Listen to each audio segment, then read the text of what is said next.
Mr. Munger, as a student of Chinese history, my question concerns China.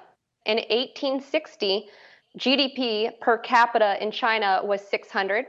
In 1978, the year Deng Xiaoping took over, it was 300. Today, it hovers around 9,500. Never before in the history of mankind have we seen such a rapid eradication of poverty, pulling approximately 800 million people out of destitution. You are on record as a zealous fan of the Chinese work ethic and Confucian values system. As we can see from the deteriorating U.S. relationship with China, the Western world does not understand China. What can we do to increase knowledge, understanding, and appreciation of the Chinese civilization? Well, it's natural for people to think their own civilization and their own nation is better than everybody else. But everybody can't be better than everybody else. You're right, China's economic record among the big nations is the best that ever existed in the history of the world. And that's very interesting. A lot of people assume that since England led the Industrial Revolution and had free speech early, that free speech is required to have a booming economy as prescribed by Adam Smith. But the Chinese have proved you don't need free speech to have a wonderful economy. They just copied Adam Smith and left out the free speech, and it worked fine for them.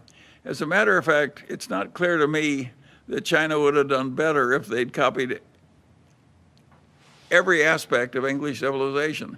I think they would have come out worse because their position was so dire and the poverty was so extreme, they needed very extreme methods, totalitarian methods, if you will, to get out of the fix they were in. So I think what China has done was probably right for China, and that we shouldn't be so pompous as to be telling the Chinese they ought to behave like us because we like ourselves and our system.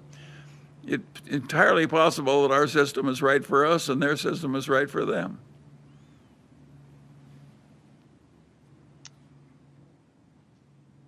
Gavin Smith from Berkshire, England, he asked, Mr. Munger is a champion of Chinese stocks. How concerned is he about Chinese government interference as seen recently with Ant Financial, Alibaba, and Mr. Jack Ma? What, for example, is to stop the Chinese government from simply deciding one day to nationalize BYD? Well, I consider that very unlikely. And I think Jack Ma was very arrogant to be telling the Chinese government how dumb they were and how stupid their policies were and so forth. Considering their system, that is not what he should have been doing. And no, I don't think that. I think the Chinese have behaved very, very shrewdly in managing their economy, and they've gotten better results than we have in managing our economy. And I think that will probably continue. And sure, we all love the kind of civilization we have. I'm not saying I want to live in China. I prefer the United States. But I do admire what the Chinese have done. How can you not do it? Nobody else has ever taken a big country out of poverty so fast and so long. And what I see in China now just staggers me. There are factories in China that are just absolutely full of robots and are working beautifully. They're no longer using peasant girls to beat the brains out of our little shoe companies in America.